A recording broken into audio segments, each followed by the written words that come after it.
बहुत ही सत्कारयोग इस समागम की प्रधानगी कर रहे भाषा विभाग पंजाब के डायरैक्टर जसवंत जफर जी, पंजाब कला परिषद के प्रधान स्वरनजीत सवी जी, इस विभाग के मुखी डॉक्टर गुरमुख जी, डॉक्टर सुरजीत जी, राजविंदर जी ते मेरे सामने वख-वख विभागों तो मुखी साहबान, अध्यापक साहबान ते प्यारे विद्यार्थियों, सब तो पहला मैं जिस शख्स की याद दे विच असीं ये समागम रचाया उन्होंने अदब सत्कार पेंट करदा। डॉक्टर बलकार सिंह जी बहुत प्यारे इंसान सी, बहुत अच्छे दोस्त। सो विभाग लिए भी ये मैनू बड़ा चंगा लगा कि वो अपने नालों विछड़ चुके दोस्त नू हर साल इस तरीके नाल याद करते रहंदे ने ते साडे विच ऐ लगदा जिवें आले दुआले साडे डॉक्टर बलकार सिंह हुंदे ने ते मैं उन्हां नू इस वेले याद करदियां गल्लां करदियां अपने अंग संग ही महसूस कर रहा। जिहड़ा अज दा इस भाषण का इस विषय का जिहड़ा सबब बनिया, डॉक्टर गुरमुख होना ने कहा कि अजकल टैक्सट की जिहड़ी पढ़त दे बारे बहुत चर्चा च पिछले सालों तो गल शुरू हुई है तो क्यों ना कविता के मामले दे विच कविता की पढ़त दे बारे, कविता किवें पढ़ीए उहदे बारे गल कीती जावे। तो फिर असी इस प्रोग्राम का कह लो इनू कंसीव किया, इस लैक्चर नू तैयार किया। तो जिस तरीके की पटियाले दे विच कह लो पटियाले नू बरकतां, जिस तरह की ऑडियंस खड़ के बैठ के पौड़ियां दे विचकार जगह ते भी बैठे हुए आ, मन आनंदित हो गया। ये पटियाले नू ही नियामतां, पटियाले नू ही बरकतां, कह लो पटियाला जागदा पिया, पटियाला खिड़िया पिया इस वेले। ये पटियाले का धड़कना जरूरी भी आ क्योंकि पटियाले कोल पंजाबी यूनीवर्सिटी आ, पहली भाषा ते बनी हुई यूनीवर्सिटी है। भाषा विभाग पंजाब पटियाले कोल है। पटियाले दे विच पंजाबी सभ्याचार ने दे विच पटियाले ने काफ़ी स्पेस मल्ली हुई है। सूट पटियाले दे ने, पग्गां पटियाले दियां ने, नाले पटियाले दे ने, पग दे नाल पैग भी रह गया।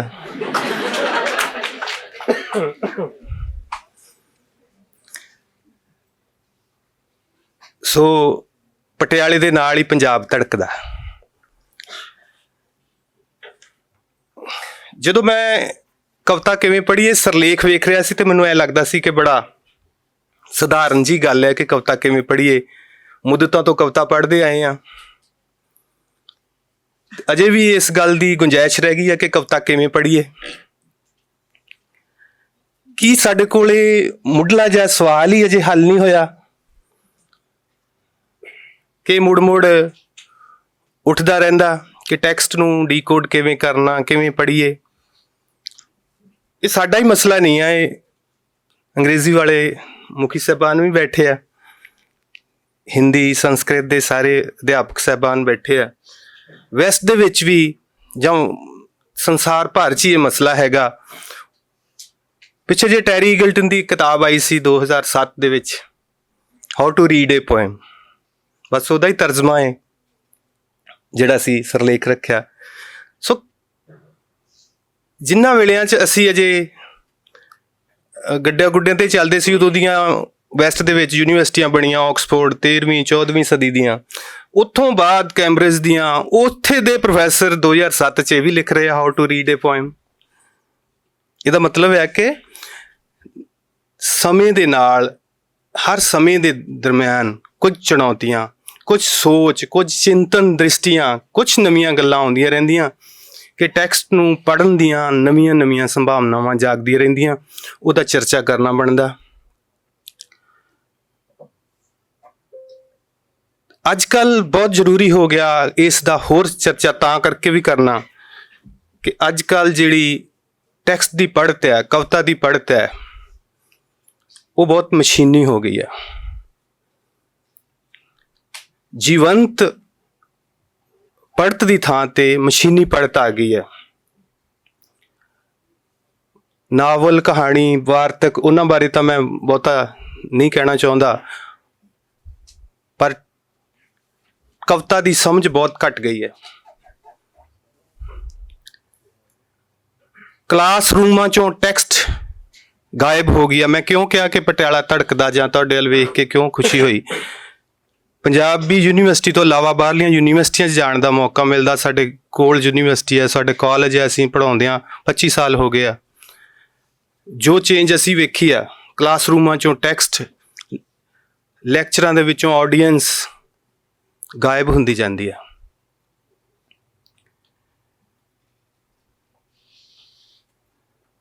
ਸੋ ਇਸ ਵੇਲੇ ਫਿਰ ਕੀ ਮਸਲਾ ਕਿ ਖਾਸ ਤੌਰ ਤੇ ਕਵਿਤਾ ਦਾ ਇਹ ਸੰਕਟ ਕੀ ਆ? ਕਵਿਤਾ ਦੇ ਸੰਚਾਰ ਦੀ ਸਮੱਸਿਆ ਸਾਡੇ ਸਾਹਮਣੇ ਆ ਰਹੀ ਹੈ।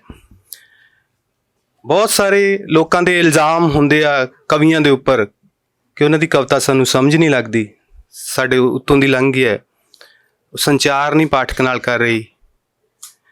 ਕੀ ਪਾਠਕ ਜਾਂ ਕੀ ਲੇਖਕ, ਦੋਨਾਂ ਚੋਂ ਕਿਸ ਦੇ ਵਿੱਚ ਇਹ ਫਰਕ ਪੈ ਗਿਆ ਕਿ ਕਵਿਤਾ ਦੀ ਪੜ੍ਹਤ ਬਣਦੀ ਨਹੀਂ ਪਈ?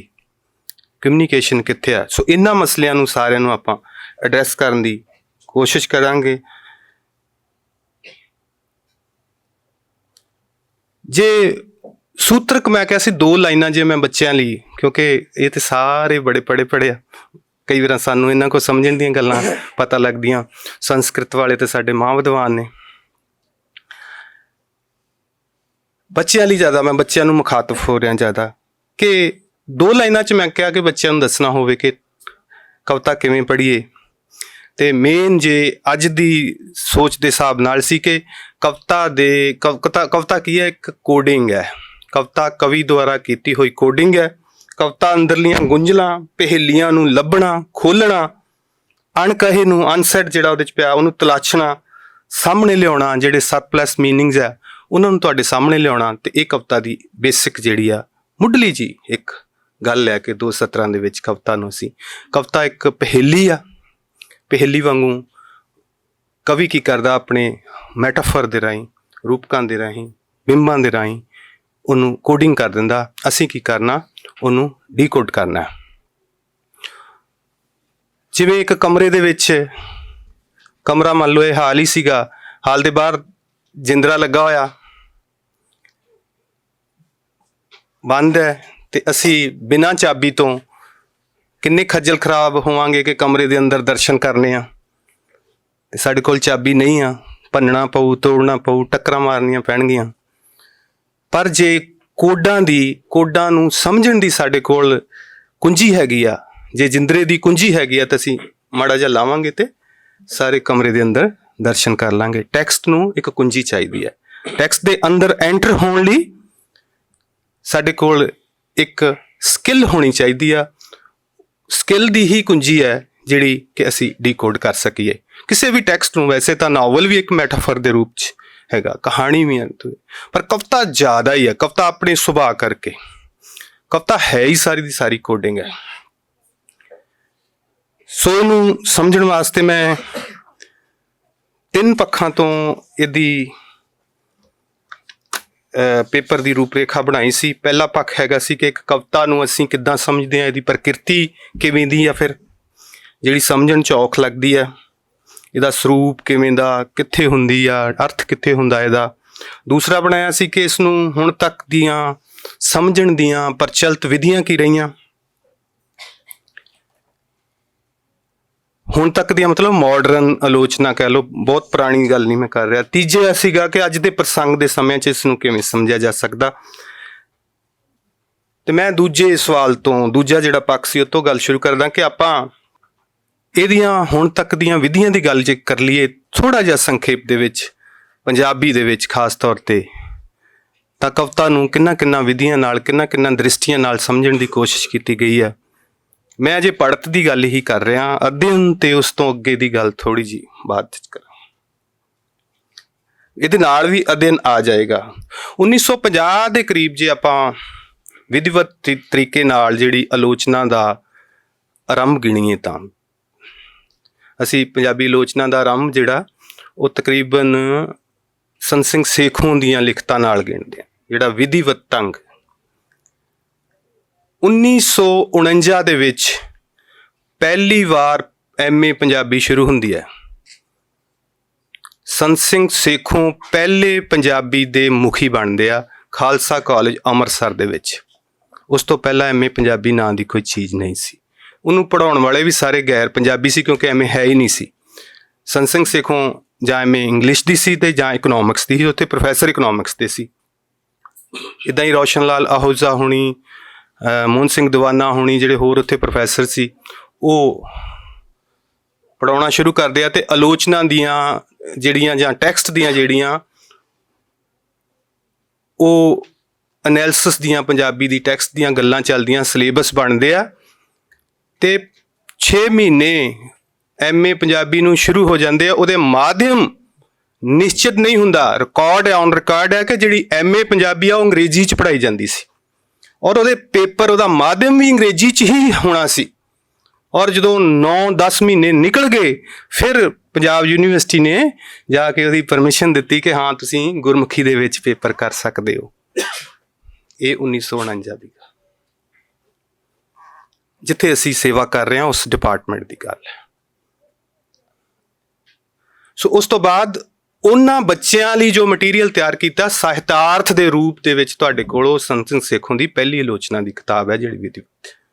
ਸੋ 1950 ਤੋਂ ਲੈ ਕੇ 70 ਤੱਕ ਉਹੋ ਜਿਹੀ ਆਲੋਚਨਾ, ਭਾਵੇਂ ਉਹਦੇ 'ਚ ਅਤਰ ਸਿੰਘ ਹੁਣੀ, ਕਿਸ਼ਨ ਸਿੰਘ ਹੁਣੀ ਆਉਂਦੇ ਨੇ, ਅਤੇ ਇੱਕ ਸਮਾਜ ਸ਼ਾਸਤਰੀ ਟਾਈਪ ਦੀ, ਮਾਰਕਸਵਾਦੀ, ਪ੍ਰਗਤੀਵਾਦੀ ਆਲੋਚਨਾ ਦਾ ਦੌਰ ਰਹਿੰਦਾ, ਜਦੋਂ ਕਿ ਟੈਕਸਟ ਨੂੰ ਪੜ੍ਹਨ ਲੱਗਿਆਂ ਇਹ ਸੋਚਿਆ ਜਾਂਦਾ ਸੀ ਕਿ ਇਹਦੇ 'ਚ ਕੀ ਪ੍ਰਗਤੀ ਦਾ ਕੋਈ ਵਿਚਾਰ ਹੈ, ਕੋਈ ਇਨਕਲਾਬ ਦੀ ਗੱਲ ਹੈ, ਸਮਾਜ ਨੂੰ ਬਦਲਣ ਦੀ ਗੱਲ ਹੈ। ਸੰਤ ਸਿੰਘ ਸੇਖੋਂ ਨੂੰ ਜੇ ਇਹ ਗੱਲ ਨਹੀਂ ਲੱਭਦੀ ਤਾਂ ਕਹਿੰਦਾ ਇਹ ਟੈਕਸਟ ਹੀ ਨਹੀਂ ਆ, ਇਹ ਸਾਹਿਤ ਨਹੀਂ ਆ, ਇਹ ਅਣਸਹਿਤ ਆ। ਕਈ ਚੀਜ਼ਾਂ ਨੂੰ ਕਹਿੰਦੇ ਉਹ ਪਰਾ ਸਾਹਿਤ ਆ, ਪੜ੍ਹਿਆ ਹੋਏਗਾ ਨਾ ਬੱਚਿਆਂ ਨੇ ਸਾਰਿਆਂ ਨੇ। ਸੋ ਇੱਕ ਟੈਕਸਟ ਦਾ ਉਹ ਦੌਰ ਸੀਗਾ। 1970 ਦੇ ਲਗਭਗ ਇੱਕ ਹੋਰ ਦੌਰ ਆਉਂਦਾ ਜਿਹੜਾ ਰੂਸੀ ਰੂਪਵਾਦ ਦੇ ਨਾਲ ਲੈ ਕੇ ਆਉਂਦਾ, ਜਿਹੜਾ ਸੰਰਚਨਾਵਾਦ ਲੈ ਕੇ ਆਉਂਦਾ ਨਾਲ। ਜਦੋਂ ਹਰਭਜਨ ਸਿੰਘ ਜਾਂ ਉਹਨਾਂ ਦੇ ਸਾਥੀਆਂ ਦੀ ਆਲੋਚਨਾ ਸਾਹਮਣੇ ਆਉਂਦੀ, ਉਹਦੇ ਟੈਕਸਟ ਨੂੰ ਪੜ੍ਹਨ ਦਾ ਇੱਕ ਨਵਾਂ ਦੌਰ ਸ਼ੁਰੂ ਹੁੰਦਾ, ਨਵੇਂ ਤਰੀਕੇ ਦਾ ਦੌਰ ਸ਼ੁਰੂ ਹੁੰਦਾ। ਉਹਦੇ 'ਚ ਫਿਰ ਜ਼ਿਆਦਾ ਧਿਆਨ ਜਿਹੜਾ ਉਹ ਉਹਦੀ ਕਲਾ ਪੱਖ 'ਤੇ ਦਿੱਤਾ ਜਾਂਦਾ। ਉਹਦੀ ਜਿਹੜੀ ਆਪਾਂ ਕੋਡਿੰਗ ਦੀ, ਪੜ੍ਹਤੀ, ਜਿਹੜੀ ਰੂਪਕਾਂ ਦੀ, ਮੈਟਾਫਰ ਦੀ ਗੱਲ ਇਹਨਾਂ 'ਤੇ ਆਉਂਦਾ ਹੈ। ਸੋ ਇਹਨਾਂ ਦਾ ਆਪਸ ਦੇ ਵਿੱਚ ਯੁੱਧ ਬੜਾ ਛਿੜਦਾ ਫਿਰ, ਕਿਉਂਕਿ ਸਾਰੇ ਦਾ ਸਾਰਾ ਜਿਹੜਾ ਪਹਿਲਾ 20 ਸਾਲਾਂ ਦਾ ਆਲੋਚਨਾ ਦਾ ਕੰਮ ਤੇ ਉੱਥੇ ਬੰਦੇ ਕਰ ਰਿਹਾ, ਉਹਨਾਂ 'ਤੇ ਅਟੈਕ ਹੈ ਇੱਕ ਤਰੀਕੇ ਨਾਲ ਸੰਰਚਨਾਵਾਦ, ਰੂਸੀ ਰੂਪਵਾਦ। ਸੋ ਕਵਿਤਾ ਦੇ ਵਿੱਚ ਮੈਂ 2-3 ਕਵਿਤਾਵਾਂ ਮੈਨੂੰ ਯਾਦ ਹੈ ਬੜੀਆਂ ਖੂਬਸੂਰਤ, ਜਿਹੜੀ ਕਵਿਤਾ ਦੇ ਵਿੱਚ ਵੀ ਇੱਕ ਦੂਜੇ 'ਤੇ ਅਟੈਕ ਕਰਦੇ ਆ। ਜਦੋਂ ਆਲੋਚਨਾ ਦੀ ਇਹੋ ਜਿਹੀ ਦੀ ਗੱਲ ਹੁੰਦੀ ਆ ਤਾਂ ਪਾਸ਼ ਹੁਣੀ ਲਿਖਦੇ ਆ ਕਿ ਮੇਰੇ ਤੋਂ ਆਸ ਨਾ ਕਰਿਓ ਕਿ ਮੈਂ ਖੇਤਾਂ ਦਾ ਪੁੱਤ ਹੋ ਕੇ ਤੁਹਾਡੇ ਚਗਲੇ ਹੋਏ ਸਵਾਦਾਂ ਦੀ ਗੱਲ ਕਰਾਂਗਾ। ਸੋਝਵਾਦੀ ਵੀ ਕਹਿੰਦੇ ਸੀ ਉਹਨਾਂ ਨੂੰ ਕਵੀ, ਮੇਰੇ ਤੋਂ ਆਸ ਨਾ ਕਰਿਓ ਕਿ ਮੈਂ ਖੇਤਾਂ ਦਾ ਪੁੱਤ ਹੋ ਕੇ ਤੁਹਾਡੇ ਚਗਲੇ ਹੋਏ ਸਵਾਦਾਂ ਦੀ। ਜਾਂ ਕਹਿੰਦਾ ਸੀ ਜਦੋਂ ਇੰਨੀਆਂ ਚੀਕਾਂ ਕੁਰਲਾਟਾਂ ਨੇ ਤੇ ਤੁਹਾਡਾ ਸੋਝ ਸ਼ਾਸਤਰ ਕੌਣ ਪੜ੍ਹੇ। ਇਹ ਵੀ ਪਾਸ਼ ਨਹੀਂ ਸੀ। ਹਰਭਜਨ ਸਿੰਘ ਨੇ ਕਵਿਤਾ ਲਿਖੀ ਸੀ ਇੱਕ ਬਹੁਤ ਖੂਬਸੂਰਤ,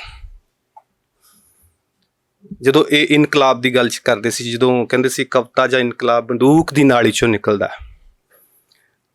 ਹਰਭਜਨ ਸਿੰਘ ਨੇ ਲਿਖਿਆ ਸੀ, ਇਹ ਕੈਸੀ ਸ਼ਾਇਰੀ ਹੈ ਦੋਸਤੋ ਜੋ ਕਲਮ ਦੀ ਥਾਂ ਤੇ ਬੰਦੂਕ ਦੀ ਨਾਲੀ ਚੋਂ ਨਿਕਲਦੀ ਹੈ। ਇਹ ਕੈਸਾ ਸ਼ੇਰ ਹੈ ਦੋਸਤੋ ਜੋ ਕਤਲ ਵਿੱਚ ਜਿਉਂਦਾ ਹੈ। ਸੋ ਉਹਦੇ ਜਵਾਬ ਦੇ ਵਿੱਚ ਫਿਰ ਇੱਕ ਵਰਿਆਮ ਸੰਧੂ ਤੋਂ ਕਵਿਤਾ ਲਿਖਦੇ ਹੁੰਦੇ ਸੀ ਬਹੁਤ ਜ਼ਿਆਦਾ 70ਵਿਆਂ ਦੇ ਵਿੱਚ, ਬਾਅਦ 'ਚ ਕਹਾਣੀ ਵੱਲ ਆਏ, ਉਹਨਾਂ ਦੀ ਕਿਤਾਬ ਵੀ ਆਈ ਸੀ। ਉਹਨਾਂ ਨੇ ਫਿਰ ਬਿਮਾਰ ਵਕਤਾਂ ਦੀ ਇੱਕ ਸ਼ਾਇਰੀ, ਚਲੋ ਉਹ ਇੱਕ ਵਿਸ਼ਾ ਵੱਖਰਾ। ਮਤਲਬ ਇੰਨਾ ਜ਼ਿਆਦਾ ਆਪਸ ਦੇ ਵਿੱਚ ਟੈਕਸਟ ਨੂੰ ਲੈ ਕੇ, ਅਰਥਾਂ ਨੂੰ ਲੈ ਕੇ ਕਿੱਦਾਂ ਦੀ ਪੜ੍ਹਤ ਬਣਾਉਣੀ ਆ, ਕਿਸ ਤਰ੍ਹਾਂ ਨੂੰ ਕਵਿਤਾ ਨੂੰ ਪ੍ਰਮੋਟ ਕਰਨਾ। ਇੱਕ ਬੰਨੇ ਸੋਝਵਾਦੀ ਸੀ, ਇੱਕ ਬੰਨੇ ਪ੍ਰਗਤੀਵਾਦੀ ਜੁਝਾਰਵਾਦੀ ਸੀ। ਸੋ ਬਹੁਤ ਦੌਰ ਰਿਹਾ, 1990 ਤੱਕ ਇਹ ਕੰਮ ਚੱਲਦਾ ਰਿਹਾ। ਵਿੱਚ ਚਲੋ ਹੋਰ ਦੌਰ ਵੀ ਆਏ, ਸੰਕਟ ਦੇ ਦੌਰ ਵੀ ਆਏ। ਹੁਣ ਤੀਜੀ ਤਰ੍ਹਾਂ ਦੀ ਟੈਕਸਟ ਦਾ ਜਿਹੜਾ ਦੌਰ ਆਉਂਦਾ, ਜਦੋਂ ਬਿਲਕੁਲ ਜਿਨ੍ਹਾਂ ਵੇਲਿਆਂ 'ਚ ਜਫਰ ਭਾਜੀ ਤੇ ਸਵੀ ਭਾਜੀ ਦੀ ਕਵਿਤਾ 1990 ਤੇ 1990 ਦੇ ਆਲੇ ਦੁਆਲੇ ਤੇ ਬਾਅਦ 'ਚ ਆਉਂਦੀ ਹੈ। ਇਸ ਵੇਲੇ ਫਿਰ ਸੰਰਚਨਾਵਾਦ, ਰੂਸੀ ਰੂਪਵਾਦ ਜਾਂ ਮਾਰਕਸ ਪ੍ਰਗਤੀਵਾਦ, ਇਹਨਾਂ ਦੀਆਂ ਜਗ੍ਹਾ ਦੇ ਉੱਤੇ ਇੱਕ ਤੀਜੀ ਤਰ੍ਹਾਂ ਦੀ, ਜਿਹਨੂੰ ਤੁਸੀਂ ਉੱਤਰ ਸੰਰਚਨਾਵਾਦ ਦੀ ਆਲੋਚਨਾ ਕਹਿ ਸਕਦੇ ਹੋ, ਜਿਹਨੂੰ ਤੁਸੀਂ ਉੱਤਰ ਆਧੁਨਿਕਤਾ ਦੀ ਆਲੋਚਨਾ ਕਹਿ ਸਕਦੇ ਹੋ, ਜਿਹਨੂੰ ਤੁਸੀਂ ਉੱਤਰ ਬਸਤੀਵਾਦ ਦੀ ਆਲੋਚਨਾ ਕਹਿ ਸਕਦੇ ਹੋ। ਇਸ ਤੇ ਉੱਤਰ ਸਥਿਤੀਆਂ ਦਾ ਚਿੰਤਨ ਜਦੋਂ ਆਉਂਦਾ, ਉਸ ਤਰੀਕੇ ਦਾ, ਜਿਨ੍ਹਾਂ ਦੇ ਵਿੱਚ ਵੈਸਟ ਦੇ ਵਿੱਚ ਬਹੁਤ ਲਾਕਾਂ ਦਾ ਮਗਰਲਾ ਕੰਮ, ਜਿਹੜਾ ਰੋਲਾ ਬਾਰਥ ਦਾ ਕੰਮ ਪਿਛਲਾ, ਫਿਰ ਦੈਰੀਦਾ ਦਾ, ਫੂਕੋ ਦਾ, ਇਹ ਕੰਮ ਜਦੋਂ ਸਾਹਮਣੇ ਆਉਂਦੇ ਆ, ਡੀਕਨਸਟਰਕਸ਼ਨ ਦੀ ਜਦੋਂ ਗੱਲ ਆਉਂਦੀ ਹੈ, ਫਿਰ ਟੈਕਸਟ ਨੂੰ ਇੱਕ ਨਵੇਂ ਤਰੀਕੇ ਦਾ ਆਪਾਂ ਕਹਿ ਲਓ ਪੜ੍ਹਨ ਦੀ ਸਮਝ ਸਾਡੇ ਅੰਦਰ ਪੈਦਾ ਹੁੰਦੀ ਆ। ਸੋ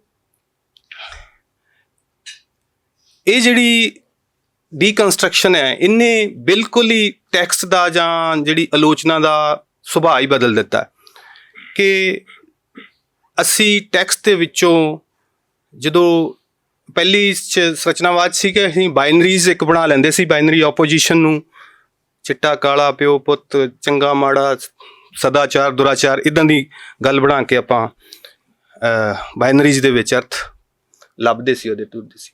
ਦੈਰੀਦਾ ਨੇ ਪਹਿਲੀ ਵਾਰੀ ਕਿਹਾ ਕਿ ਅਸੀਂ ਉਹਨਾਂ ਦੀਆਂ ਟੈਕਸਟ ਦੇ ਅੰਦਰ ਇੱਕ ਇਹੋ ਜਿਹੀਆਂ ਗੈਰ ਹਾਜ਼ਰ ਅਰਥ ਹੁੰਦੇ ਆ, ਅਨਸੈਡ ਅਰਥ ਹੁੰਦੇ ਆ, ਜਿਹੜੇ ਹਾਜ਼ਰ ਦੇ ਵਿਰੋਧ 'ਚ ਵੀ ਹੋ ਸਕਦੇ ਆ। ਉਹਨਾਂ ਵਿਰੋਧਾਂ ਨੂੰ ਢੂੰਡਣਾ ਪੈਣਾ। ਉਹ ਪੈਰਾਡੌਕਸੀਕਲ ਹੋ ਸਕਦੇ ਆ, ਪੈਰਾਡੌਕਸ ਨੂੰ ਢੂੰਡਣਾ, ਉਹਨਾਂ ਦੇ ਰਿਲੇਸ਼ਨਸ ਨੂੰ। ਬਹੁਤ ਸਾਰੇ ਅਰਥ ਇੱਕ ਹਾਇਰਾਰਕੀ ਦੇ ਥੱਲੇ ਜਾਂ ਪੂਰਵ ਨਿਸ਼ਚਿਤ ਵਿਚਾਰਾਂ ਦੇ ਥੱਲੇ ਦਬਾਏ ਹੁੰਦੇ ਆ, ਜਾਂ ਟੈਕਸਟ ਨੂੰ ਦਬਾਉਂਦੀ ਆ। ਹਾਇਰਾਰਕੀ ਜਿਹੜੀ ਵੀ ਆ, ਉਹ ਜਿਹੜੇ ਮਾਰਜਨਲ ਤੇ ਜਿਹੜੇ ਥੋੜ੍ਹੇ ਜਿਹੇ ਕਹਿ ਲਓ ਫਰਕ ਨਾਲ ਅਰਥ ਪਏ ਆ ਥੱਲੇ ਟੈਕਸਟ ਦੇ ਵਿੱਚ, ਜਾਂ ਉਹਦੀਆਂ ਗੈਪਸ ਪਏ ਆ, ਵਿੱਥਾਂ ਪਈਆਂ ਹੋਈਆਂ, ਉਹ ਦਬਾ ਦਿੰਦੀ ਆ ਹਾਇਰਾਰਕੀ। ਸੋ ਉਸ ਹਾਇਰਾਰਕੀ ਨੂੰ ਉਹ ਕਹਿੰਦਾ ਰਿਵਰਸਲ ਆਫ ਹਾਇਰਾਰਕੀ ਕਰਕੇ ਦੇਖੋ। ਤੁਸੀਂ ਮਰਦ ਔਰਤ ਜਦੋਂ ਕਹਿੰਦੇ ਹੋ, ਤੇ ਮਰਦ ਨੂੰ ਪਹਿਲੇ ਨੰਬਰ ਤੇ ਮਰਦ ਦੇ ਨਜ਼ਰੀਏ ਤੋਂ ਟੈਕਸਟ ਜਿਹੜੀ ਆ ਉਹ ਸਾਹਮਣੇ ਖੋਲ੍ਹਦੀ ਆ, ਤੇ ਉਸੇ ਤਰੀਕੇ ਨਾਲ ਹੀ, ਉਸੇ ਤਰ੍ਹਾਂ ਹੀ ਲਿਖਾਰੀ ਸੋਚਦਾ, ਉਸੇ ਤਰ੍ਹਾਂ ਸੋਸਾਇਟੀ 'ਚ ਬੰਦਾ ਜਿਹੜਾ ਚਿੰਤਨ ਵਾਲਾ ਉੱਦਾਂ ਸੋਚਣ ਲੱਗ ਜਾਂਦਾ, ਉੱਦਾਂ ਦੀ ਟੈਕਸਟ ਪੈਦਾ ਕਰਦਾ। ਜੇ ਪੂਰਨ ਭਗਤ ਦਾ ਕਿੱਸਾ ਮੰਨ ਲਓ ਆਪਾਂ ਡੀਕਨਸਟਰਕਟ ਕਰਨਾ ਹੋਵੇ, ਸ਼ਿਵ ਦੀ ਲੂਣਾ ਤੱਕ ਪਹੁੰਚਦਿਆਂ, ਤੇ ਇਹਦੇ 'ਚ ਤੁਹਾਨੂੰ ਫਰਕ ਇਸ ਚੀਜ਼ ਦਾ ਪਤਾ ਲੱਗ ਜੂ। ਡੀਕਨਸਟਰਕਸ਼ਨ ਥੋੜ੍ਹਾ ਜਿਹਾ ਬੋਝ ਜਿਹੇ ਵਾਲਾ ਕੰਮ ਹੈ।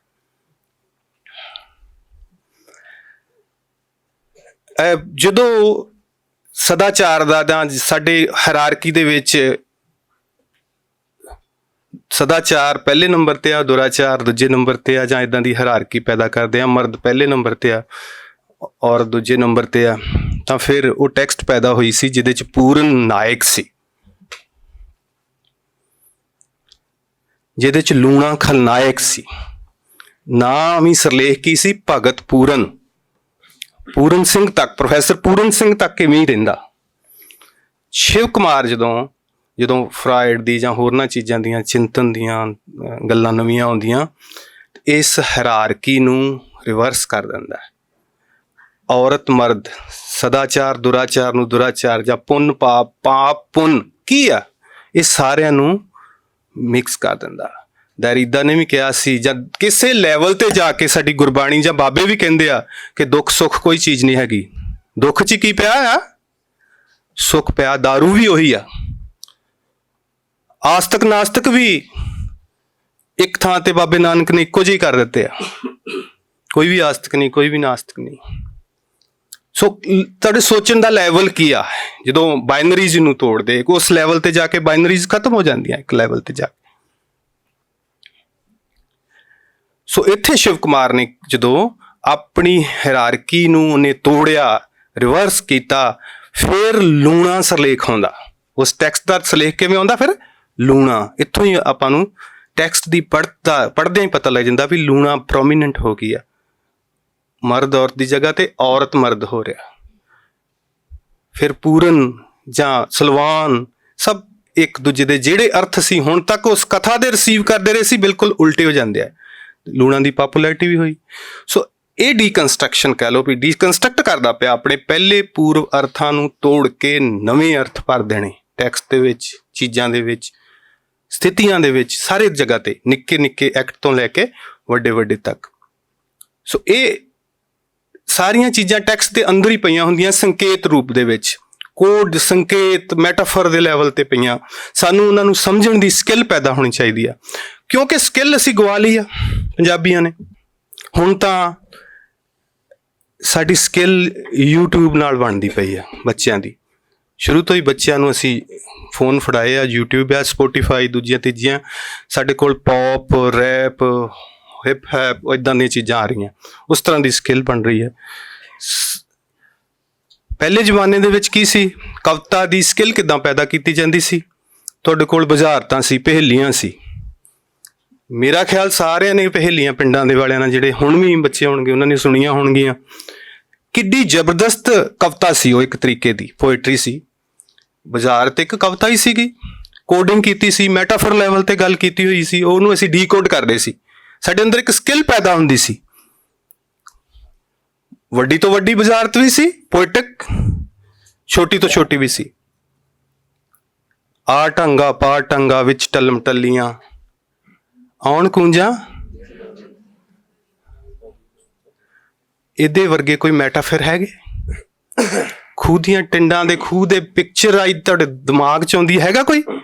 ਕਿੰਨੀ ਸਕਿੱਲ ਪੈਦਾ ਹੁੰਦੀ ਸੀ। ਨਵੇਂ ਬੱਚਿਆਂ ਨੂੰ ਪੁੱਛ ਕੇ ਵੇਖ ਲਓ, ਇਹਦਾ ਦੱਸ ਦੇਣਗੇ ਕੁਛ। ਨਿੱਕੀ ਤੋਂ ਨਿੱਕੀ ਵੇਖ ਲਓ, ਨਿੱਕੀ ਜੀ ਕੁੜੀ, ਕਿੱਡੀ ਜ਼ਬਰਦਸਤ ਕੋਡਿੰਗ ਆ 2 ਲਾਈਨਾਂ ਦੇ ਵਿੱਚ। ਸਕਿੱਲ ਕਿੱਦਾਂ ਪੈਦਾ ਹੁੰਦੀ ਸੀ ਸਾਡੀ? ਅਸੀਂ ਤਾਂ ਸਕਿੱਲ ਗਵਾ ਲਈਏ।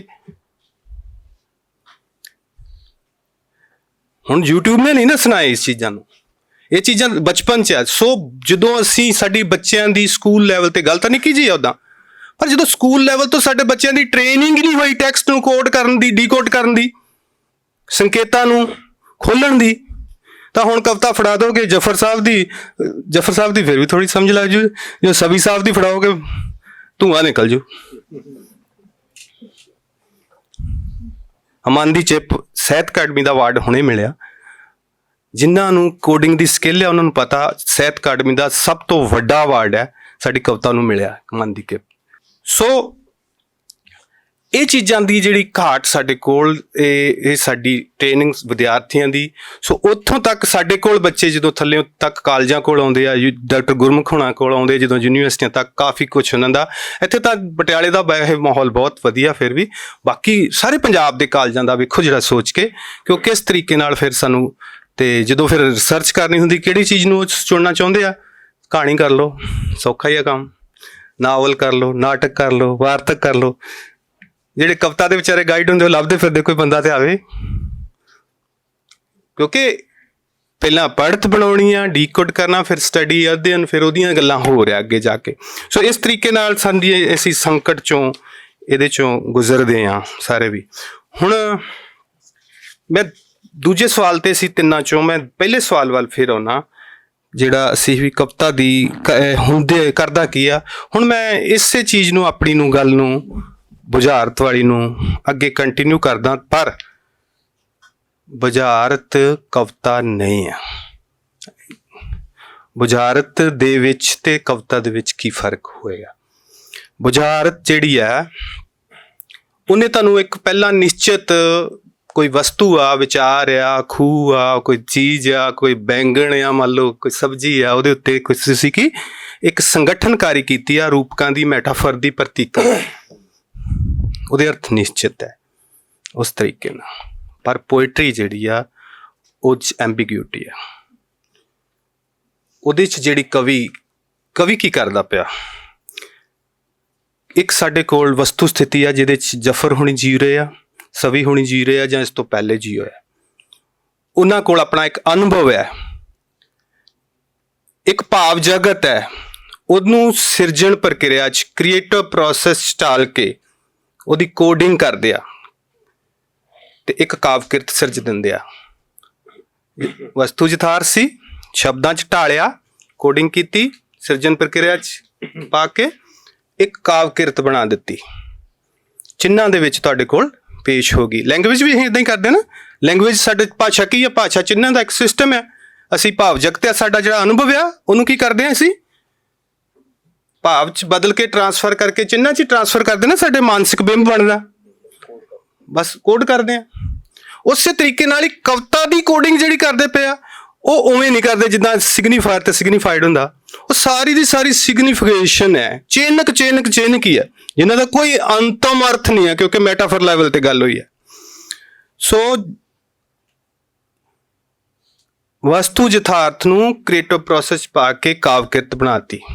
ਹੁਣ ਪੜ੍ਹਤ ਵਾਲਿਆਂ ਦਾ, ਸਾਡਾ ਪਾਠਕਾਂ ਦਾ ਸਾਡਾ ਕੀ ਕੰਮ ਹੈ? ਸਾਡਾ ਕੰਮ ਬਿਲਕੁਲ ਉਲਟੇ ਰੁਖ। ਕਵੀਆਂ ਤੋਂ ਅਸੀਂ ਉਲਟੇ ਰੁਖ ਯਾਤਰਾ ਸ਼ੁਰੂ ਕਰਦੇ ਹਾਂ। ਅਸੀਂ ਟੈਕਸਟ ਨੂੰ ਫੜਦੇ ਹਾਂ, ਉਹਨਾਂ ਦਾ ਕ੍ਰੀਏਟਿਵ ਪ੍ਰੋਸੈਸ ਨੂੰ ਕੋਡ ਕੀਤਾ ਜਿਹੜਾ, ਉਹਨੂੰ ਡੀਕੋਡ ਕਰਦੇ ਹਾਂ ਤੇ ਉਸ ਅਨੁਭਵ ਤੱਕ ਪਹੁੰਚਣ ਦੀ ਕੋਸ਼ਿਸ਼ ਕਰਦੇ ਹਾਂ ਜਿਹਦੇ ਚੋਂ ਉਹ ਕਵਿਤਾ ਤੁਰੀ ਸੀ। ਬਿਲਕੁਲ ਉਲਟਾ ਹੀ ਰੁਖ ਹੋ ਗਿਆ। ਸੋ ਉਸ ਤੱਕ ਪਹੁੰਚਿਆ ਜਾਵੇ ਕਿ ਨਹੀਂ? ਕਵਿਤਾ ਨਹੀਂ ਪਹੁੰਚਦੀ, ਥਾਂ ਨਹੀਂ ਪਾਈ ਜਾ ਸਕਦੀ, ਕਿਉਂਕਿ ਜਿੰਨੇ ਪਾਠਕ ਉਨੇ ਅਰਥ। ਅਸੀਂ ਦੈਰੀਦਾ ਦੀ ਹੁਣੇ ਗੱਲ ਕੀਤੀ, ਰੋਲਾਂ ਬਾਰਥ ਦੀ ਕੀਤੀ। ਰੋਲਾਂ ਬਾਰਥ ਨੇ ਕਿਹਾ ਸੀ ਵੀ ਲੇਖਕ ਦਾ ਭੁੱਲ ਜੋ ਵੀ ਉਹਦਾ ਅਨੁਭਵ ਕੀ ਸੀ, ਲੇਖਕ ਦਾ ਭਾਵ ਜਗਤ ਕੀ ਸੀ। ਲੇਖਕ ਡੈਥ ਆਫ ਦੀ ਆਥਰ ਸਾਰਿਆਂ ਨੇ ਪੜ੍ਹਿਆ ਹੋਏਗਾ ਉਹਨਾਂ ਦਾ ਲੇਖ। ਜਿਨ੍ਹਾਂ ਨੇ ਨਹੀਂ ਪੜ੍ਹਿਆ, ਜੇ ਕਵਿਤਾ ਦਾ ਪੜ੍ਹਨਾ ਤੇ ਉਹ ਜ਼ਰੂਰ ਪੜ੍ਹ ਲੈਣਾ ਚਾਹੀਦਾ ਕਿ ਲੇਖਕ ਦੀ ਤਾਂ ਮੌਤ ਹੋ ਗਈ। ਹੁਣ ਪਾਠਕ ਦਾ ਜਨਮ ਹੋ ਗਿਆ।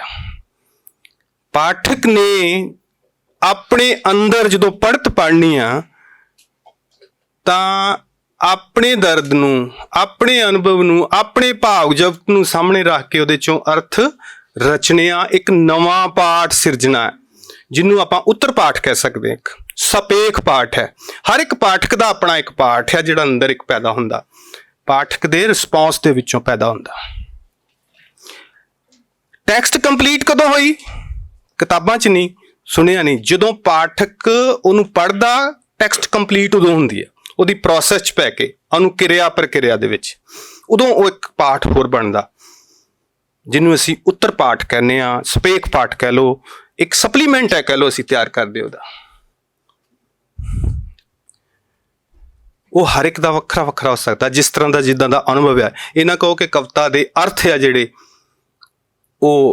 ਕਵੀ ਨੇ ਪਾਤੇ, ਉਹਦੇ ਵਿੱਚੋਂ ਆਪਾਂ ਬਟਨ ਐਵੇਂ ਖੋਲਾਂਗੇ ਤੇ ਅਰਥ ਐਵੇਂ ਕੱਢ ਲਾਂਗੇ। ਜੇ ਨਹੀਂ ਨਿਕਲਦੇ ਤੇ ਬਾਕੀ ਨਿਆਣਿਆਂ ਦੇ ਗਲਤ ਆ। 40 ਜਾਣੇ ਆ ਤੇ 40 ਅਰਥ ਹੋ ਸਕਦੇ ਆ। ਇੱਥੇ 100 ਬੈਠਾ, 100 ਦੇ 100 ਹੀ ਅਰਥ ਹੋ ਸਕਦੇ। ਰੋਲਾਂ ਬਾਰਥ ਨੇ ਕਿਹਾ ਸੀ ਕਿ ਕਵਿਤਾ ਕੋਈ ਬਦਾਮ ਨਹੀਂ ਆ ਤੇ ਉਹਦੇ ਜਿਹੜੇ ਅਰਥ ਆ ਕੋਈ ਗਿਰੀ ਨਹੀਂ ਆ ਕਿ ਐਵੇਂ ਭੰਨਿਆ ਤੇ ਕੱਢ ਲਿਆ। ਉਹ ਤਾਂ ਇੱਕ ਪਿਆਜ਼ ਵਾਂਗੂ ਆ। ਪਿਆਜ਼ ਆ, ਇੱਕ ਛਿਲਕਾ ਲਾਓ, ਥੱਲੇ ਦੂਜਾ ਛਿਲਕਾ ਤਿਆਰ ਆ। ਸਾਰੇ ਦੇ ਸਾਰੇ ਛਿਲਕੇ ਲਾਈ ਜਾਓ, ਗਿਰੀ ਨਹੀਂ ਲੱਭਣੀ ਕਿਤੇ। ਸੋ ਅਰਥ ਕਿਤੇ ਵੀ ਨਹੀਂ, ਅਰਥਾਂ ਦੀ ਥਾਂ ਨਹੀਂ ਪਾਈ ਜਾ ਸਕਦੀ। ਅਨੰਤ ਹੈ, ਅਮੁੱਕ ਹੈ। ਇਹਦੀ ਕਹਾਣੀ ਜਿਹੜੀ ਆ ਉਹ ਕਿਤੇ ਨਹੀਂ ਮੁੱਕਣੀ, ਅਥਾਹ ਨਹੀਂ ਕਹਿ ਲਓ ਹੈਗੀ ਆ। ਇਹਨੂੰ ਹੀ ਅਨਿਸ਼ਚਿਤਤਾ ਕਹਿੰਦੇ ਆ, ਬੇਅੰਤਤਾ ਕਹਿੰਦੇ ਆ ਕਵਿਤਾ ਦੀ।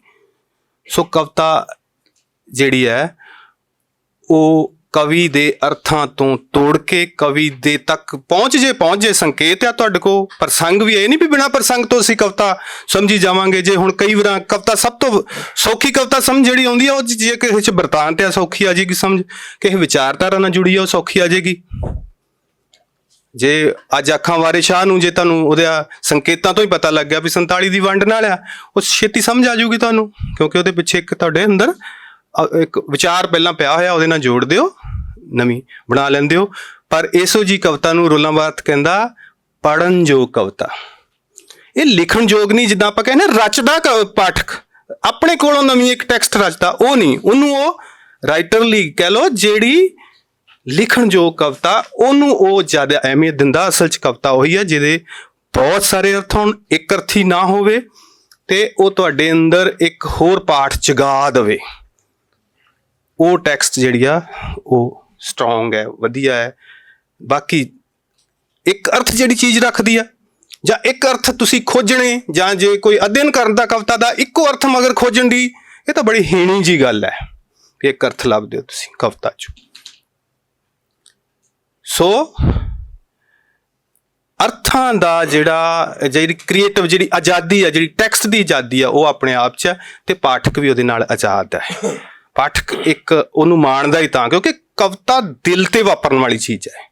ਕਵਿਤਾ ਕੋਈ H2O ਪਾਣੀ ਇਹ ਨਹੀਂ ਆ ਕਿ ਜਿਹੜਾ ਆ ਪਿਆ ਹੋਇਆ ਇੱਥੇ, ਉਹ ਤੇ ਅਮਰੀਕਾ ਚਲ ਜਾਓਗੇ, ਕੈਨੇਡਾ ਚਲ ਜਾਓਗੇ, ਜਿੱਥੇ ਮਰਜ਼ੀ ਚਲ ਜਾਓਗੇ, ਇਹੀ ਪਾਣੀ H2O ਹੋਣਾ। ਜਦੋਂ ਆਪਾਂ ਕਿਸੇ ਨੂੰ ਕਹਿੰਦੇ ਹਾਂ ਪਾਣੀ ਪਾਣੀ ਹੋ ਗਿਆ, ਉਹਦਾ ਮਤਲਬ ਇਹ ਪਾਣੀ ਨਹੀਂ ਹੈ। ਕਵਿਤਾ ਇੱਦਾਂ ਬਣਾਉਂਦੀ ਅਰਥ ਹੋਰ ਚੀਜ਼ਾਂ ਨੂੰ। ਸੋ ਉਹਦੇ 'ਚ ਕਵਿਤਾ 'ਚ ਫੁੱਲ ਬੂਟੇ, ਜਿੱਦਾਂ ਜਫਰ ਦੀ ਕਵਿਤਾ ਦੇ ਵਿੱਚ ਨਦੀਆਂ ਨਾਲੇ ਜੀਵ ਸਭ ਬੋਲਦੇ ਆ। ਸੋ ਇੰਨੀ ਮਾਸੂਮੀਅਤ ਦੀ ਭਾਸ਼ਾ ਹੁੰਦੀ ਕਵਿਤਾ ਦੀ ਭਾਸ਼ਾ। ਸੋ ਕਾਵਿ ਭਾਸ਼ਾ ਦੀ ਇੱਕ ਆਪਣੀ ਕਹਿ ਲਓ ਮਰਿਆਦਾ ਹੈ। ਇੱਕ ਮੈਨੂੰ ਯਾਦ ਆ ਗਿਆ, ਦਵੇਸ਼ਵਰ ਹੋਣਾ ਸ਼ਾਇਦ ਗੱਲ ਸੁਣਾਈ ਸੀਗੀ, ਜਾਂ ਮੈਨੂੰ ਲੱਗਦਾ ਕਿ ਕਵਿਤਾ ਦੇ ਵਿੱਚ ਖੋਟੇ ਸਿੱਕੇ ਵੀ ਚੱਲਦੇ ਆ। ਕਵਿਤਾ ਦੇ ਵਿੱਚ ਫੁੱਲ ਬੂਟੇ ਪੰਛੀ ਸਭ ਬੋਲਦੇ ਆ ਤੇ ਬੁਲਾ ਸਕਦੇ ਕਵੀ ਇਸੇ ਕਰਕੇ ਹੀ ਮਹਾਨ ਆ। ਖੋਟੇ ਸਿੱਕੇ ਵੀ ਚੱਲਦੇ, ਉਹ 'ਚ ਮਾਸੂਮੀਅਤ ਦੀ ਗੱਲ ਆਉਂਦੀ ਆ ਕਿ ਉਹ ਕਹਿੰਦਾ ਕਿ ਮੇਰੀਆਂ ਭੈਣਾਂ, ਉਹ ਸਵੈਟਰ ਉੱਨਦੇ ਹੁੰਦੇ ਤੇ ਉਹਦੇ 'ਚ ਉੱਨ ਦੇ ਗੋਲੇ ਆਉਂਦੇ ਆ ਤੇ ਉੱਨ ਦੇ ਗੋਲਿਆਂ ਦੇ ਵਿੱਚ ਰੁਪਈਏ ਵਰਗਾ ਟਿੱਕਾ ਜਿਹਾ ਨਿਕਲਦਾ। ਤੇ ਕਹਿੰਦਾ ਮੈਂ ਛੋਟਾ ਸੀ ਤੇ ਪਿੰਡ 'ਚ ਰਹਿੰਦੇ ਸੀ, ਹੱਟੀ ਤੇ ਜਾ ਕੇ ਉਹ ਟਿੱਕੇ ਜੇ ਫੜੇ ਤੇ ਦੁਕਾਨ ਤੇ ਲੈ ਗਿਆ, ਵੀ ਰੁਪਈਆ ਹੀ ਲੱਗਾ ਮੈਨੂੰ। ਦੁਕਾਨਦਾਰ ਨੂੰ ਮੈਂ ਉਹ ਦਿੱਤੇ ਤੇ ਉਹਨੇ ਮੈਨੂੰ ਖਾਣ ਲਈ ਕੁਝ ਦੇ ਦਿੱਤਾ ਜੋ ਮੰਗਿਆ ਮੈਂ। ਦੁਕਾਨਦਾਰ ਵੇਖੋ, ਬੱਚੇ ਦੇ ਵਿਸ਼ਵਾਸ ਆ, ਇਨੋਸੈਂਸੀ ਆ ਬੱਚੇ ਦੀ। ਉਹ ਖੋਟਾ ਸਿੱਕਾ ਬਣਿਆ ਸੀ, ਖੋਟਾ ਸਿੱਕਾ ਜਾ ਕੇ ਦਿੱਤਾ, ਉਹਦਾ ਖੋਟਾ ਸਿੱਕਾ ਹੀ ਚੱਲ ਗਿਆ। ਇਹਨਾਂ ਕਵੀਆਂ ਦਾ ਖੋਟਾ ਸਿੱਕਾ ਹੀ ਚੱਲਦਾ। ਜੇ ਕੋਈ ਵੱਡਾ ਬੰਦਾ ਜਾ ਕੇ ਦੁਕਾਨਦਾਰ ਨੂੰ ਦਵੇ ਪਿਆ ਲੈ, ਦੁਕਾਨਦਾਰ ਕੀ ਕਰੇ ਪਤਾ ਹੀ ਹੈ ਨਾ ਤੁਹਾਨੂੰ। ਸੋ ਕਵਿਤਾ 'ਚ ਕਵਿਤਾ ਦੀ ਮਾਸੂਮੀਅਤ ਬਹੁਤ ਹੈ। ਕਵਿਤਾ ਦੇ ਅੰਦਰ ਜਦੋਂ ਤੁਸੀਂ ਫਿਰ ਪੜ੍ਹਦੇ ਹੋ, ਉਹਦੇ 'ਚ ਇੱਕ ਅਰਥ ਤੇ ਆਨੰਦ ਹੈ, ਜਿਹਨੂੰ ਉਦਾਤ ਦਾ ਆਨੰਦ ਵੀ ਕਿਹਾ ਕਿਸੇ ਨੇ, ਜਿਹਨੂੰ ਕਿਸੇ ਨੇ ਕਹਿ ਲਓ ਟੈਕਸਟ ਦਾ ਪਲੇਅਰ ਕਿਹਾ, ਜਾਂ ਤੁਸੀਂ ਕਹਿ ਲਓ। ਸੋ ਇਹ ਜਿਹੜਾ ਆਨੰਦ ਹੈ ਉਹ ਕਿਤੇ ਵੀ ਟੈਕਸਟ ਦਾ ਜਿਹੜਾ ਦੂਜਾ ਉਹ ਪੜੂਗਾ, ਤੀਜਾ ਪੜੂਗਾ, ਚੌਥਾ ਪੜੂਗਾ, ਉਹ ਮੁੱਕਣਾ ਨਹੀਂ ਹੈ। ਸੋ ਇੱਕ ਮੇਰੇ ਇਹ ਟੈਕਸਟ ਦੀ ਤੇ ਅਰਥਾਂ ਦੀ ਇਹ ਗੱਲ ਸੀਗੀ। ਇੱਕ ਇਹਦੇ ਨਾਲ ਹੀ ਜੁੜਦੀ ਗੱਲ ਮੈਂ ਅੱਗੇ 1-2 ਵਾਰੀ ਕੀਤੀ, ਡਾਕਟਰ ਗੁਰਮੁਖ ਹੋਣਾ ਨੇ ਸੁਣੀ, ਸ਼ਾਇਦ ਨਹੀਂ ਜਫਰ ਹੋਣਾ ਨੇ ਸੁਣੀ, ਉਹ ਵੀ ਅਮਰੀਕਾ ਦੀ ਧਰਤੀ ਤੇ, ਕਿ ਆਪਾਂ ਕਰਦੇ ਹਾਂ ਕਿ ਜਿਹੜੀ ਭਾਸ਼ਾ ਕਵੀ ਦੀ ਹੁਣੇ ਆਪਾਂ ਕੀਤੀ ਵੀ ਉਹ ਅਮਾਸੂਮੀਅਤ ਵਾਲੀ ਆ, ਦੂਜੀ ਆ। ਉਹ ਹੈਗੀ ਕਿ ਅਸੀਂ ਮਨੁੱਖ ਸਾਰੇ ਜਾਨਵਰਾਂ ਨਾਲੋਂ ਸਿਰਫ ਤੇ ਸਿਰਫ ਭਾਸ਼ਾ ਕਰਕੇ ਵੱਖਰੇ ਹੋਏ। ਅਸੀਂ ਜਾਨਵਰਾਂ ਤੇ ਰਾਜ ਕੀਤਾ, ਅਸੀਂ ਦੁਨੀਆ ਤੇ ਸ੍ਰਿਸ਼ਟੀ ਤੇ ਰਾਜ ਕੀਤਾ, ਕੁਦਰਤ ਤੇ ਈਵਨ ਰਾਜ ਕਰਨ ਦੀ ਕੋਸ਼ਿਸ਼ ਕਰਦੇ ਹਾਂ, ਭਾਸ਼ਾ ਕਰਕੇ ਕਰਦੇ ਹਾਂ। ਜਦੋਂ ਜਾਨਵਰਾਂ ਕੋਲ ਭਾਸ਼ਾ ਨਹੀਂ ਸੀ ਤੇ ਸਾਡੇ ਕੋਲ ਭਾਸ਼ਾ ਸੀ ਤੇ ਅਸੀਂ ਜਾਨਵਰਾਂ ਨਾਲੋਂ ਵੱਖਰੇ ਹੋ ਗਏ, ਉੱਤਮ ਹੋ ਗਏ। ਹੁਣ ਮੈਂ ਇਸ ਚੀਜ਼ ਨੂੰ ਸੋਚਦਾ ਹੁੰਦਾ ਕਿ ਕਵੀ ਕੋਲ ਕਾਵਿ ਭਾਸ਼ਾ ਹੁੰਦੀ ਆ, ਜਿਸ ਕਰਕੇ ਕਵੀ ਕੋਲ ਕਾਵਿ ਭਾਸ਼ਾ ਹੁੰਦੀ ਆ, ਜਿਸ ਕਰਕੇ ਉਹ ਸਾਡੇ ਸਾਰੇ ਦੂਜਿਆਂ ਬੰਦਿਆਂ ਨਾਲੋਂ ਉੱਤਮ ਹੁੰਦਾ, ਵੱਖਰਾ ਹੁੰਦਾ। ਆਖਰੀ ਗੱਲ ਜਿਹੜੀ ਹੁਣ ਮੇਰੇ ਜ਼ਿਹਨ 'ਚ ਆਈ ਕਵਿਤਾ ਦੇ ਮਾਮਲੇ 'ਚ, ਕਿ ਅਸੀਂ ਬੱਚਿਆਂ ਦੇ ਵੀ ਆ ਕੇ ਹੁਣ ਅਸਲ ਦੇ ਵਿੱਚ ਫਿਰ ਕਵਿਤਾ ਨੂੰ ਪੜ੍ਹਨ ਦੇ ਜਿਹੜੇ ਕੁਝ ਸੂਤਰ ਹੈ, ਜਿੱਦਾਂ ਆਪਾਂ ਹੁਣੇ ਗੱਲ ਕੀਤੀ ਕਿ ਆਪਣੇ ਕੋਲ ਪਾਠ ਹੈ, ਕਵੀ ਦੀ ਇੱਕ ਵੱਖਰੀ ਭਾਸ਼ਾ ਆ, ਕੋਡਡ ਕੀਤੀ ਹੋਈ ਆ, ਅਸੀਂ ਡੀਕੋਡ ਕਰਨੀ ਆ। ਉੱਥੋਂ ਤੱਕ ਕਵੀ ਦੇ ਭਾਵ ਜਗਤ ਅਨੁਭਵ ਤੱਕ ਪਹੁੰਚਣਾ ਸਾਡਾ ਕੋਈ ਮਕਸਦ ਨਹੀਂ ਹੋਣਾ ਚਾਹੀਦਾ। ਸਾਡੇ ਕੋਲ ਆਪਣੀ ਪਾਠ, ਆਪਣੇ ਰਚਨ ਦੇ ਢੰਗ ਹੋਣੇ ਚਾਹੀਦੇ ਆ। ਫਿਰ ਹੈ ਕਿ ਸੰਕੇਤ ਆ ਦਿੱਤੇ, ਕੋਡ ਕੀਤੇ ਆ, ਟੈਕਸਟ ਹੈ ਕਹਿ ਲਓ ਪਈ ਹੋਈ, ਉਹਨਾਂ ਨੂੰ ਲੈ ਕੇ ਅਸੀਂ ਪ੍ਰਸੰਗਾਂ ਤੱਕ ਵੀ ਪਹੁੰਚ ਜਾਂਦੇ ਹਾਂ। ਤੇ ਪ੍ਰਸੰਗ ਕਿਸ ਤਰੀਕੇ ਦੀ ਵਿਆਖਿਆ ਕਰਦੇ ਉਹਦਾ ਇੱਕ ਵੱਖਰਾ, ਕਿਉਂਕਿ ਹਰ ਬੰਦੇ ਦੇ ਪ੍ਰਸੰਗ ਵੱਖਰੇ ਆ। ਮੇਨ ਗੱਲ ਹੁਣ ਹੈਗੀ ਆ ਕਿ ਜਿਹੜੀ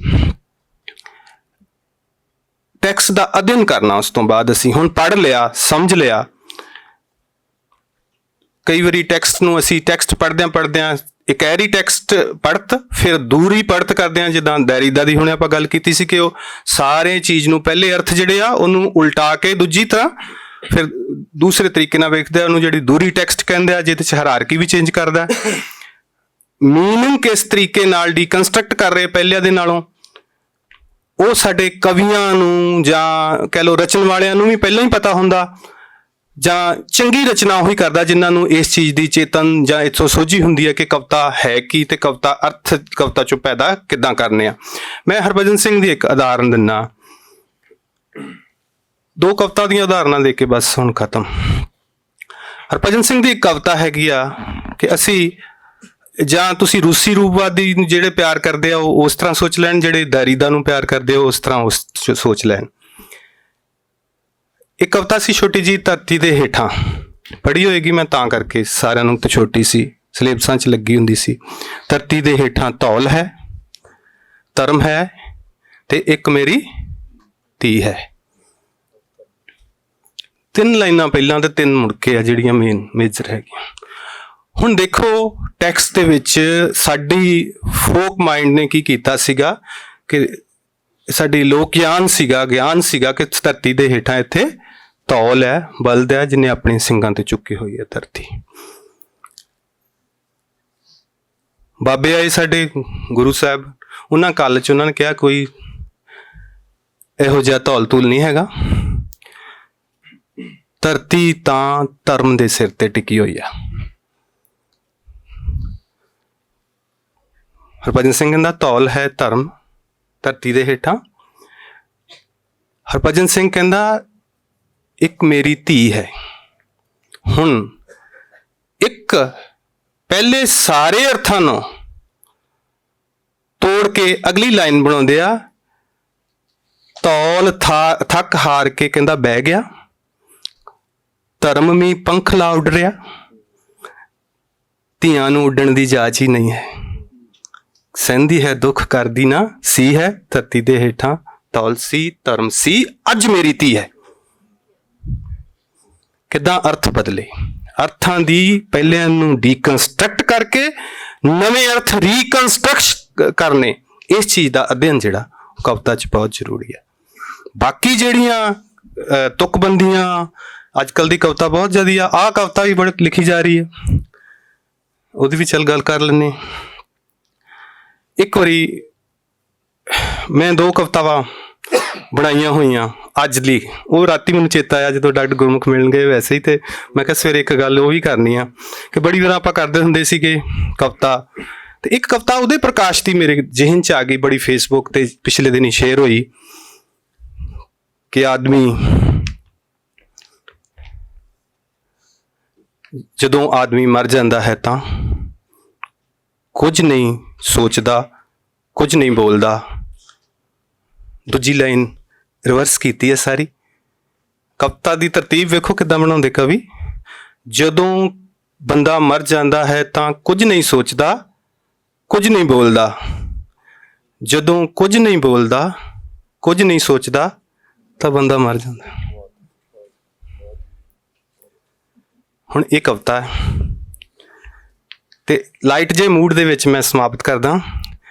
ਇੱਕ ਸਾਨੂੰ ਟੀਚਰ ਜਦੋਂ ਛੋਟੇ ਛੋਟੇ ਤੁਕਬੰਦੀ ਸਿਖਾਉਂਦੇ ਸੀ ਨਾ, ਵੀ ਕਵਿਤਾ ਵਿਚਾਰ ਹੁੰਦੇ ਆ ਹੁੰਦੇ ਆ, ਕੱਲੀ ਛੰਦਬੰਦੀ ਨਹੀਂ ਹੁੰਦੀ, ਕੱਲੀ ਤਰਤੀਬ ਨਹੀਂ ਹੁੰਦੀ। ਇੱਦਾਂ ਦੀ ਤਰਤੀਬ ਇੱਕ ਖੜਕ ਸਿੰਘ ਕੇ ਖੜਕਨੇ ਸੇ खड़कती है खिड़कियां, तरतीब देखो फिर वही है, खिड़कियों के खड़कने से खड़कता है, वही है तरतीब। एक कविता हैगी, ਇਹੋ ਜਿਹੀ ਕਵਿਤਾ ਬੜੀ ਲਿਖੀ ਜਾ ਰਹੀ ਹੈ। ਬਹੁਤ ਬਹੁਤ ਧੰਨਵਾਦ।